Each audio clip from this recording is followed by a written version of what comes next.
Bonjour Ulrich. Bonjour.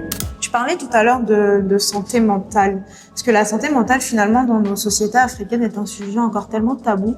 Donc, pourquoi as-tu choisi justement de te tourner vers ça et surtout dans cette exposition-là, le mot des mots? Ici, on assimile la santé mentale à la folie. Pourtant, c'est un processus de vie aussi. Quand tu as une bonne santé mentale, tu es en bonne santé. C'est vrai qu'on n'en parle pas, mais nous vivons exactement dans une société qui est remplie de pression. Qu'est-ce qu'on fait de ces différentes personnes-là? Vu que tu es un artiste, tu as la possibilité de pouvoir travailler et donner des informations et permettre aux gens de pouvoir revivre en un mot. Donc, qu'est-ce qu'on fait? Il faut tout de même faire des créations et permettre aux gens d'avoir la bonne information sur comment gérer la santé mentale, comment gérer les émotions, comment gérer la vie professionnelle, sociale, etc.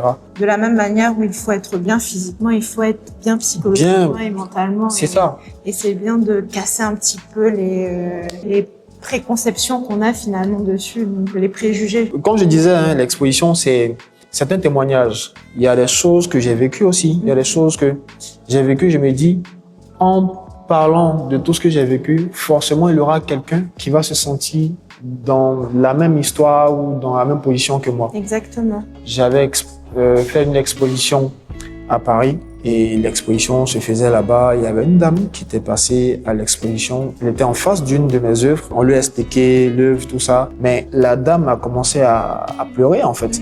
Elle dit qu'elle ne sait pas exactement. C'est comme si l'œuvre lui parlait, c'était sa vie à elle, en fait. C'est ça. Et quand je suis arrivé à Paris, je l'ai appelée tout de suite, elle est venue. On avait une connexion comme si on se connaissait depuis très longtemps. On s'est assis, on a passé toute la journée. Nous avons marché, nous avons fait le marché. Je lui ai même fait un gaba, tout ça. Là, crée vraiment des connexions. Très naturel, pourquoi ne pas utiliser cette connexion-là pour pouvoir sensibiliser aussi les gens? Exactement. Pour se remettre en cause et pouvoir revivre la vie, parce que la vie est un cadeau. Il faut protéger ce qu'on a comme santé mentale. C'est très beau et c'est un beau combat que tu mènes là justement avec ça. En tout cas, bravo à toi. Merci. Bravo à toi.